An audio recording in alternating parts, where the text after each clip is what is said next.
할렐루야. 우리가 예수님 믿는 것이 참 복이고 행복입니다. 왜냐하면 우리 예수님이 하나님이시고 하나님이 이 세상을 주관하시고 그 예수님 생명이시기 때문에 그 예수님을 믿게 되면 영원한 영생에 이르게 되기 때문에 그런 것입니다. 그뿐만 아니라 우리 예수님 안에서 우리가 살아있는 이 육체를 가지고 있는 이 인생 삶 속에서 그 예수님은 우리와 함께 하시면서 그분이 우리에게 필요를 따라서 역사하시는 것을 우리가 경험하고 살 수 있게 되는 것이지요. 오늘 본문 말씀은 많은 성도님들이 잘 알고 있는 내용일 겁니다. 38년 동안 병을 고치지 못해서 고통 가운데 절망하고 있는 이런 사람, 우리 예수님이 만나주시고 고쳐주셨다 하시는 말씀입니다. 오늘 이 말씀이 여러분 각자에게 적용되는 이 시간 되시기를 축복합니다. 2000년 전에 예수님께서 이 세상에 오셔서 잠시 동안 타락한 우리 인생들을 구원하시기 위해서 사시다가 하늘로 다시 올라가셨죠. 예수님의 모든 행적은 우연이 없습니다. 의도가 있으신 계획대로 그렇게 사셨는데 오늘도 주님께서 저와 여러분을 이 예배 자리에 모여서 예배를 드리게 하시고 오늘 이 말씀을 듣게 하시는데 그 주님이 살아서 역사하실 것입니다. 오늘 1절에 보면 그 후에 유대인의 명절이 되어 예수께서 예루살렘에 올라가시니라 이렇게 말씀을 하십니다. 그 후에라고 하는 것은 바로 이 앞에 말씀 예수님께서 가나에서 두 번째 표적을 행하신 후 두 번째 표적은 뭡니까? 왕의 신하의 아들이 죽어가는데 예수님이 살려주신 그 일을 하신 후에 예수님께서는 예루살렘에 올라가시게 됐습니다. 왜 올라가셨느냐? 유대인의 명절이 돼서 올라가셨다 이렇게 말씀을 하고 있습니다. 유대인들은 명절이 여러 개가 있는데 그 다음 6장에 보게 되면 6월절이 가까이 왔다 이렇게 말씀하는 걸 보게 되면 여기 5장의 명절은 불임절이라 이렇게 추측을 합니다.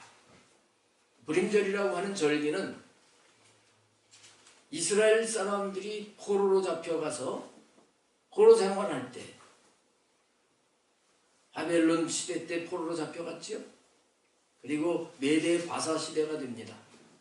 그때 하만이라고 하는 사람이 포로로 잡혀와서 살고 있는 유다인들을 다 멸하려고 할 때 하나님께서 함께 해주셔서 오히려 그들의 원수를 갚게 하시고 이스라엘 백성들이 다 구원을 받은 이날을 기념하는 절기가 불임절입니다. 예수님께서는 이런 절기에 예루살렘으로 올라가십니다.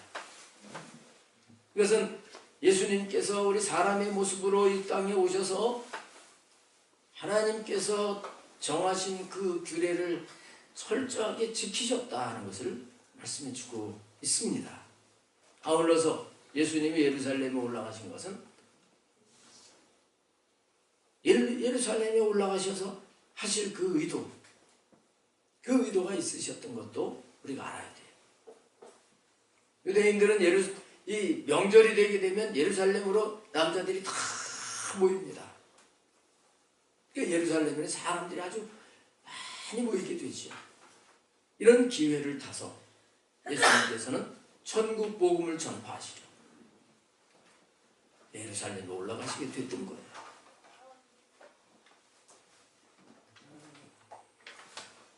그런데 2절 말씀에 보면 예루살렘에 있는 양문 곁에 히브리 말로 베데스다라 하는 못이 있는데 거기 행각 5이 있고 하면서 그 예루살렘에 있는 베데스다 연못에 대한 그 상황을 기록을 하고 있습니다.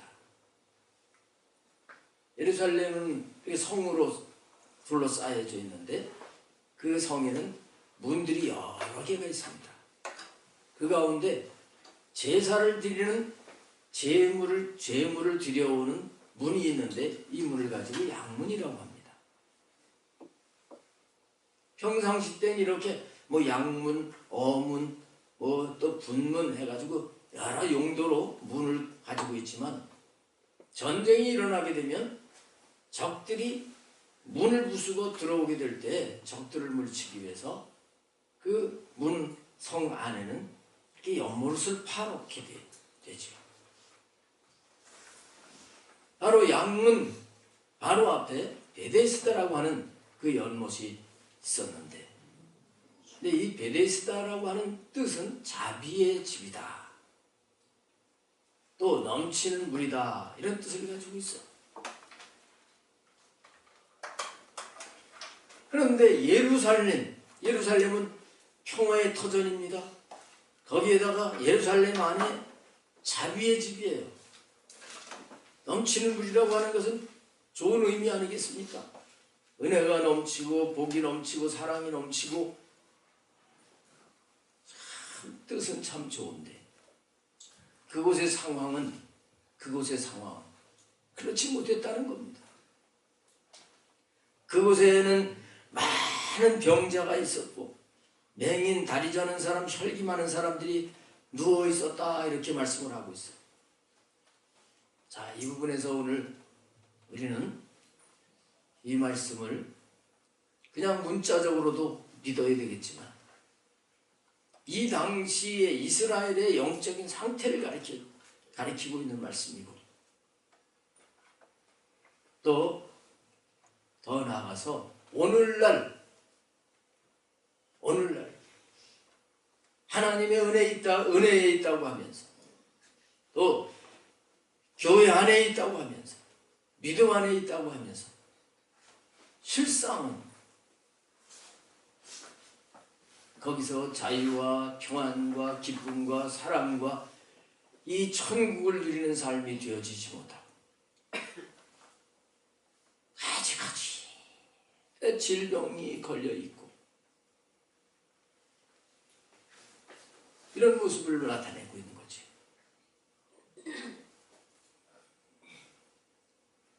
우리 인생은 연약한 존재이기 때문에 각종 병이 걸릴 수 있습니다. 그 질병에는 영적인 병도 있고 또 혼적인 정신적인 병도 있고 이 몸의 병도 있습니다. 그런가 하면 환경의 병도 있습니다.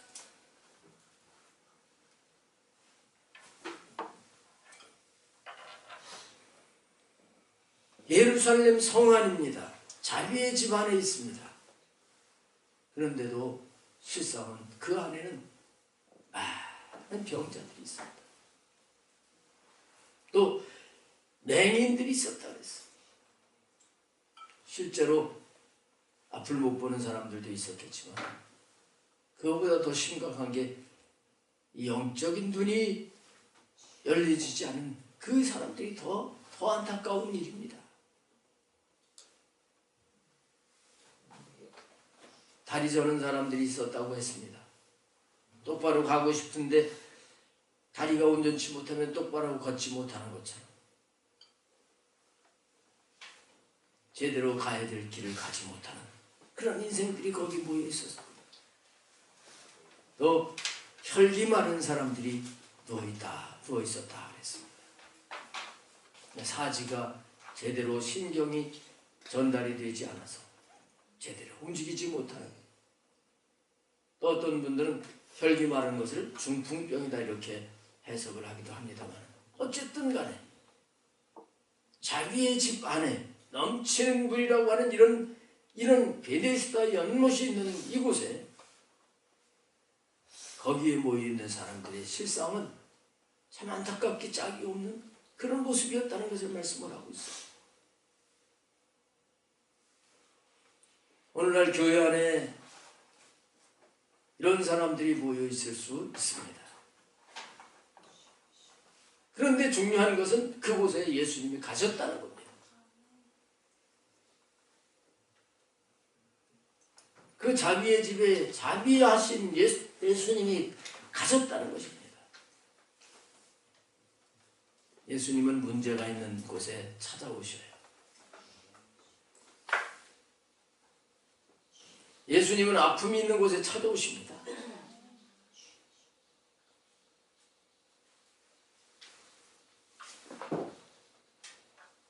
아마 여기 이런 사람들이 없었다고 하면 그 가운데 38년 동안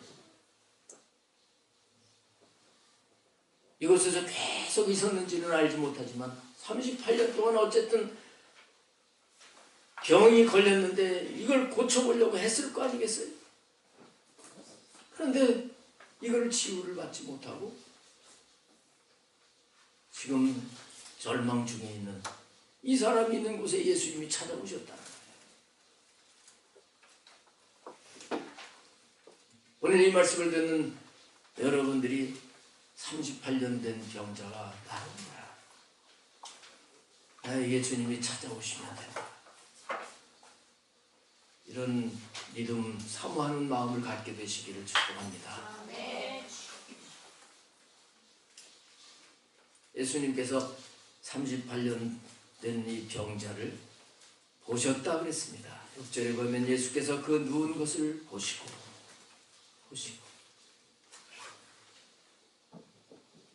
주님이 봐주시면 거기 구원의 역사가 일어나는 것을 알아야 됩니다. 삭개오가 나무 꼭대기에 올라가서 그 나무 잎 사이로 이렇게 내려다보고 있는데 예수님이 삭개오를 보셨다 그랬어요. 예수님이 삭개오를 보실 때 삭개오뿐만 아니라 그 가정이 구원의 역사가 일어났잖아요. 주님이 보시면 거기 구원의 역사가 일어납니다. 베드로와 요한이 갈릴리 바닷가에서 그물을 던지고 그물을 씻고 이렇게 이런 모습을 예수님이 보시고 이들을 제자로 삼으십니다. 주님이 보시는 곳에는 좋은 일이 일어나는 거예요. 나인성에 한 과부가 아들과 함께 살고 있는데 그 아들이 죽었습니다. 그 아들을 장사를 지내는데 이 엄마가 하나밖에 없는 아들이 죽었으니 얼마나 애통하고 얼마나 부르짖어 울었겠어요. 내 예수님께서 그를 보시고 그 상여를 멈추게 하시고 죽은 아들을 살려주셨잖아요. 오늘 주님이 여러분들을 봐주시는 것을 믿으시기 바랍니다. 그런데 보시기만 하는 것이 아니라 병이 벌써 오랜 줄 아시고 그랬어요.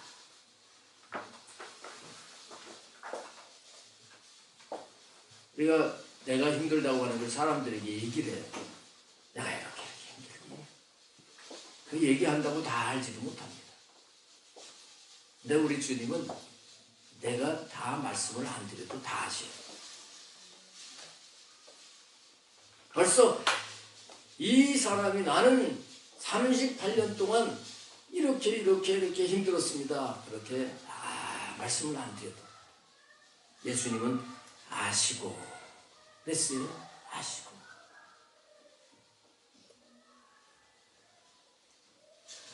사람들이 몰라줘도 괜찮습니다. 우리 주님이 아십니다.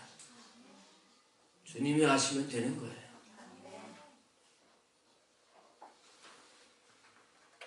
그리고 주님이 말씀을 하십니다. 내가 낫고자 하느냐. 아니 38년 동안 아팠으면 낫기를 원하는 거 당연한 거 아니겠어요? 근데 예수님께서 내가 낫고자 하느냐 이렇게 물으시는데 이게 아주 중요한 말씀입니다.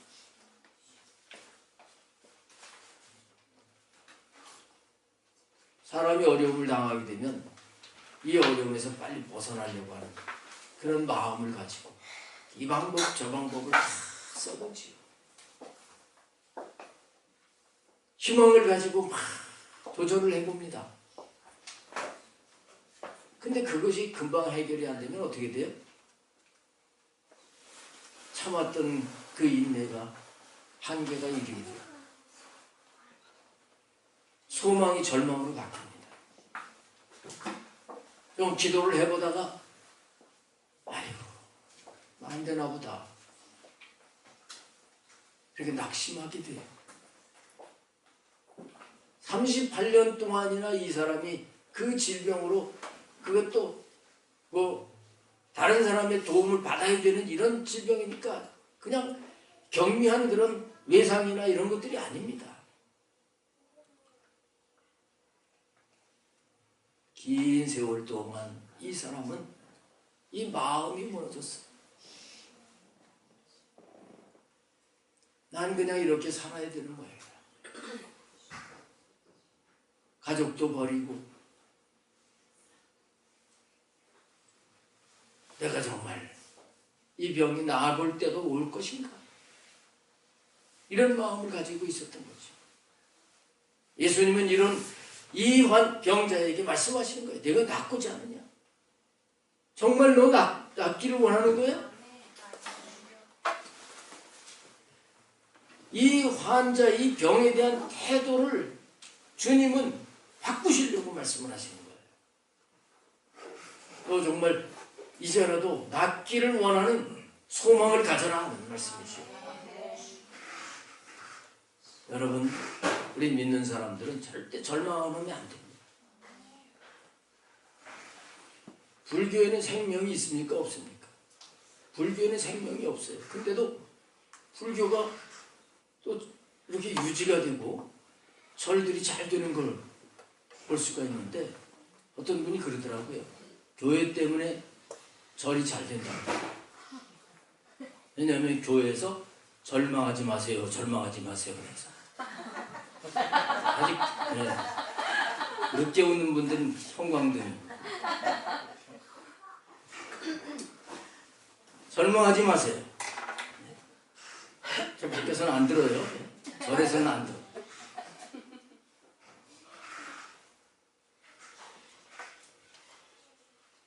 포기하지 마시고 기도하시기 바랍니다. 낭망하지 마시고 기도하시기 바랍니다. 주님이 전능하신 하나님이시여요.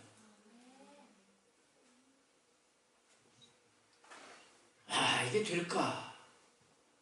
이 병자는 지금 절망을 하고 있는 거죠. 그걸 보시고 하신 거예요. 그래서 네가 정말 낫기를 원하느냐?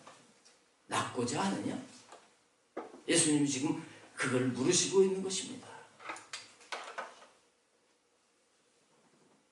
여러분, 기도하는 기도에 대해서 포기하지 마시고 그 기도 제목을 붙들고 끝까지 간구하시길 바랍니다. 예수님께서 말씀하신 거 여러분 잘 아시잖아요. 기도하며 낭망하지 말아야 될 것을 알게 하시려고 비유로 말씀을 하셨어요.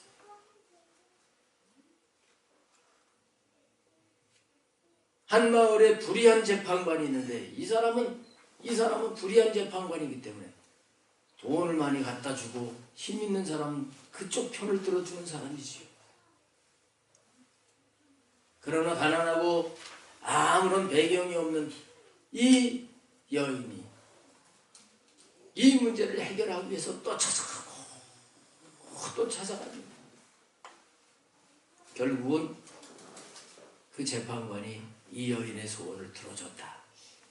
이런 비유를 통해 가지고 기도할 때 이렇게 불의한 재판관도 끈질기게 간구를 하면 들어줬는데 하물며 하나님께서 들어주시지 않겠느냐. 예수님이 이렇게 말씀을 하셨잖아요. 그리고 또 밤중에 찾아온 친구 때문에 그 친구 줄 빵이 없어가지고 다른 친구한테 가서 반쯤이라도 요청을 해서 받아오게 됐다는 이런 비유로 말씀을 하셨어요. 우리는 분명히 주님은 우리의 기도를 들으시고 분명히 우리에게 놀라운 역사를 이루어 가신다는 것을 믿고 기도해야 되는 것이에요.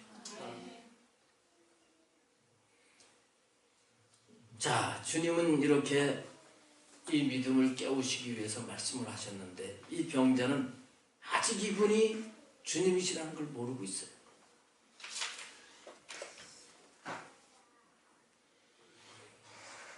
이스라엘 백성들이 그렇게 기다리던 메시아가 오셨습니다.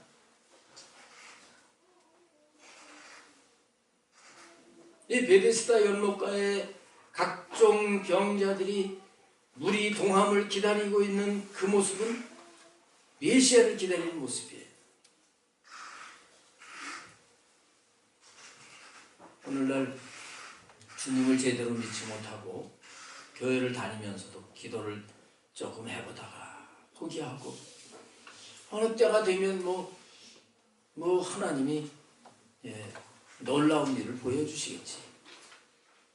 이런 여행을 바라는 신앙이 되어서는 안 됩니다. 주님은 이미 오셨어요. 주님을 믿는 여러분들 안에 계십니다. 그분이 전능자이십니다. 그분의 이름을 통해서 안 될 것이 없습니다.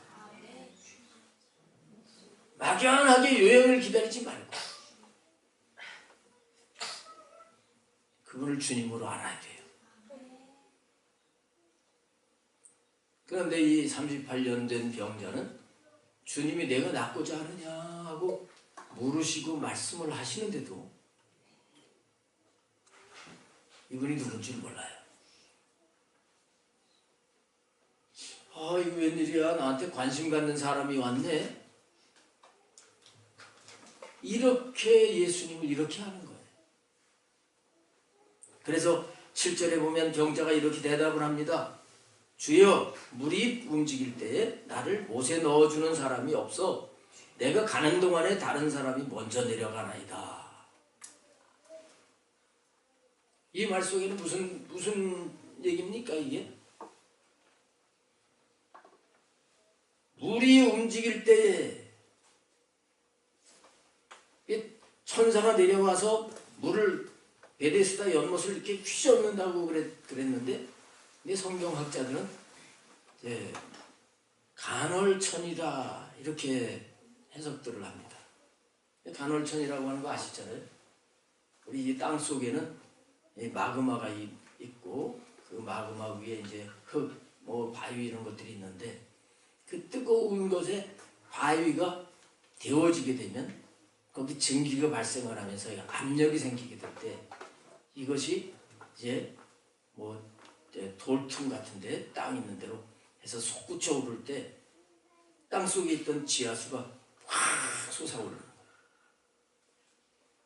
거예요. 그런 간헐천이었을 것이다 이렇게 얘기를 합니다. 어쨌든 간에 물이 갑자기 막 움직일 때 제일 먼저 뛰어들어가게 되면 그러면 무슨 병이 걸렸든지 낫는다.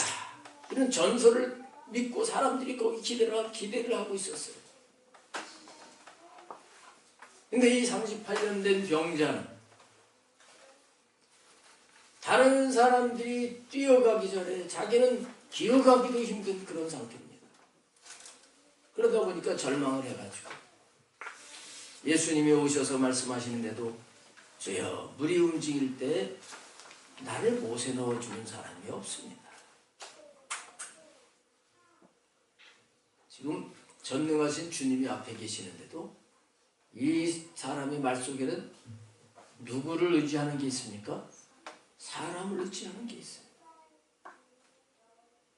누가 건강한 사람이 나하고 있다가 물이 움직일 때 나를 좀 번쩍 안아가지고 1등으로 물속에다 넣어주면 좋겠는데 그럴 사람이 나한테는 없어요.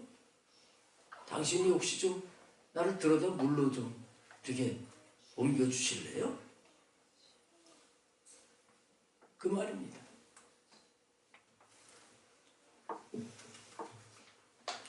그러면서 내가 가는 동안에 다른 사람이 먼저 내려가나이다. 이런 얘기를 합니다. 이 사람 마음속에는 사람을 의지하는 마음으로 가득 차 있는 데다가 이 경쟁의식 속에서 나는 밀렸다. 이런 절망감이 잔뜩 있는 가운데 주님께 말씀을 드립니다. 여러분, 이 세상은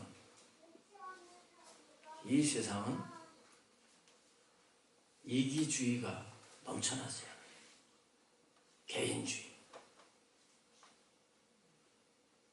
세상은 더 잘 살게 됐다고 하지만 보면 점점 더 이기적인 개인적인 그런 사회로 바뀌어지는 모습을 보게 됩니다.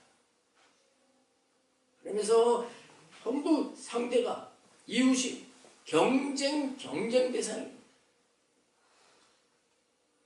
세상이 이렇습니다.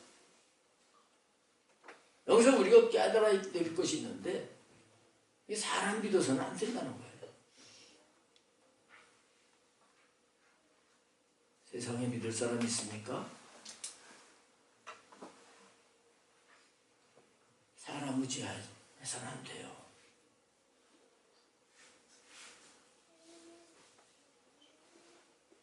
주님밖에 믿을 분이 없음을 아시길 바랍니다. 아멘. 예수님을 믿으세요. 아멘. 그분을 붙드세요. 아멘. 예수님은 시기하고 질투하고 경쟁 상대로 보고 너 네 마음대로 해라 이렇게 하신 분이 아니에요. 그래서 이 38년 된 병자를 예수님이 찾아오신 것입니다.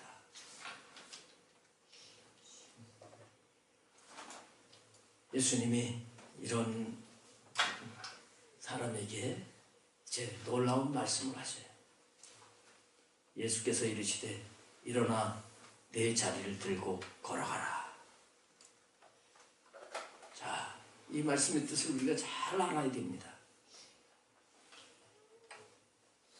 38년 동안 갖가지 방법으로 다 고쳐보려고 했을지라도 고칠 수가 없었던 이 사람인데 이 사람에게 예수님이 말씀을 하셔요. 여러분, 주님의 말씀의 능력을 믿어야 됩니다. 주님의 말씀이 떨어지면서 변화가 일어나는 거예요. 앞에 4장에서 사마리아 여인도 그랬죠. 말씀을 듣고 하는 가운데 이 사마리아 여인이 제대로 주님을 알게 되고 주님을 만나게 되고 그가 확 변화가 됐어요. 주님 말씀에 능력이 있고 생명이 있는 것이죠. 그런데 주님이 말씀을 하시는데 일어나 이렇게 말씀을 하고 있어요. 일어나. 아니 일어나고 싶은 마음은 있죠. 그러나 일어날 수가 없어서 일어나지 못하는 건데 예수님은 일어나라고 하십니다. 이 말씀은 뭡니까? 내가 이미 너 일어날 수 있게 했다. 그런 의미가 있지 않습니까? 여러분, 우리가 감사한 것은 우리는 예수님이 십자가에서 다 담당하셨기 때문에 이미 다 해결을 해 주신 상태이기 때문에 우리는 말씀 붙잡고 일어날 수 있는 자들이에요. 우리 질병 어떻게 됐습니까? 주님이 채찍에 맞음으로 우리는 이미 나음을 얻게 된 거예요. 이 말씀을 의지해서 일어나라고 하시는 겁니다. 왜 의심을 하면서 안 될 걸 자꾸 생각을 합니까? 그 부정적인 생각, 이런 것들이 이게 사탄이 주는 거지요. 다니엘 기도회 때 에스더 권 선교사님이 말씀하셨을 때 저는 한마디 하고서 넘어갔는데 그게 마음에 확 왔어요. 믿는 자들에게는 이런 표적이 따르리니 주님은 이렇게 분명히 말씀하셨는데 한국교회 신앙이 이 말씀을 믿지 않는 신앙이 되니까 하나님께서 예수님의 이름으로 따르는 이 표적을 멕시코로 옮기셔서 멕시코에서는 믿는 자들에게 표적이 나타난다는 거예요. 병든 자에게 손을 얹으면 낫는다는 거예요.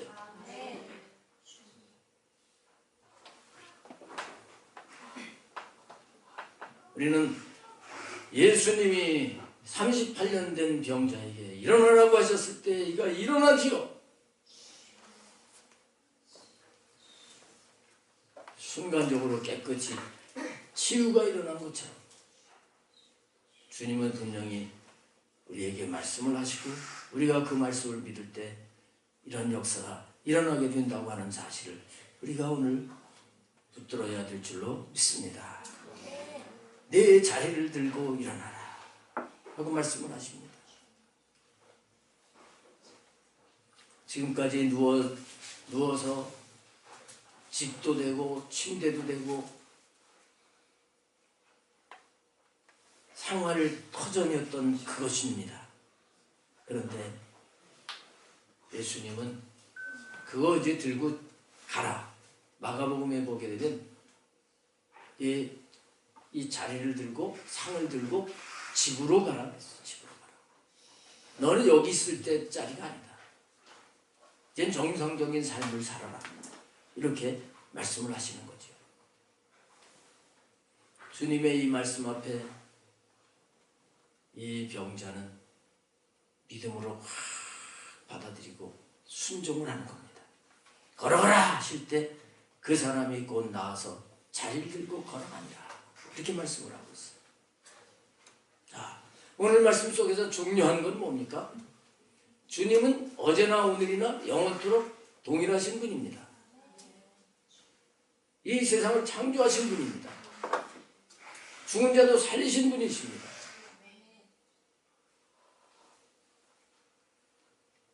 우리는 이 주님에 대해서 믿음으로 그분을 받아들여야 돼요. 그분의 말씀에 대해서 순종을 해야 한다는 거예요.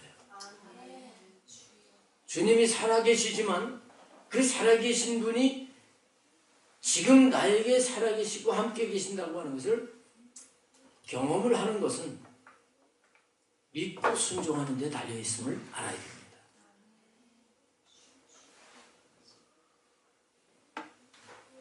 그래서 예수님께서는 일어나 내 자리를 들고 걸어가라. 주님이 이렇게 만지시지도 않았어요. 그냥 이렇게 붙잡으시고 일으켜가지고 야 이제 섰지? 걸어가. 이렇게 하신 게 아니에요. 내가 나를 지금 믿고 내가 하는 말을 믿는지를 보셨고 그리고 그대로 순종하고 일어나는지를 보신 거예요. 이 38년 된 병자는 주님의 말씀을 믿고 순종하면서 일어났더니 일어나졌고 38년 동안 일어나지도 못한 사람이니까 힘이 어디 있겠어요? 근데 순종을 했더니 힘도 생겨져가지고 자기가 누워있던 그 침상을 가지고 걸어가는 이런 기적이 일어나게 된 것입니다. 여러분 신앙생활은 자신과의 싸움이에요. 자신과의 싸움이에요. 그 자신과의 무슨 싸움입니까?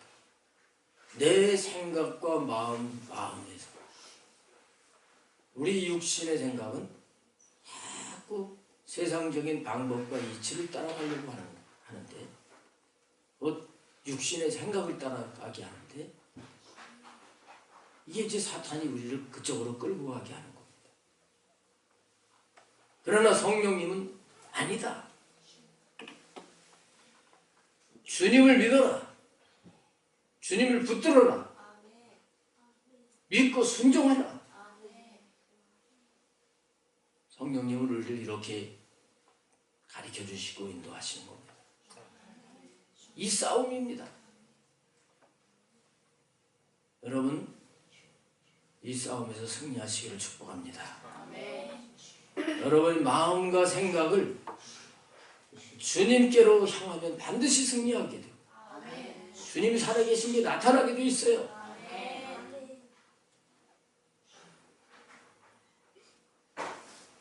여러분들이 육체의 병은 없을지라도 어떤 기도의 제목이 있습니까?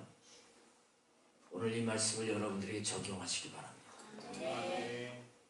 그럭저럭 이제 뭐 때가 되면 되겠지가 아니라 오늘 주님이 내가 낫고자 하느냐? 일어나 내 자리를 들고 걸어가라.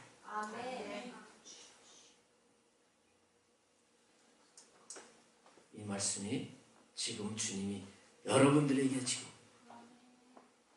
38년 된 병자에게 하시듯이 말씀하시는 이 말씀입니다. 받으시기를 축복합니다.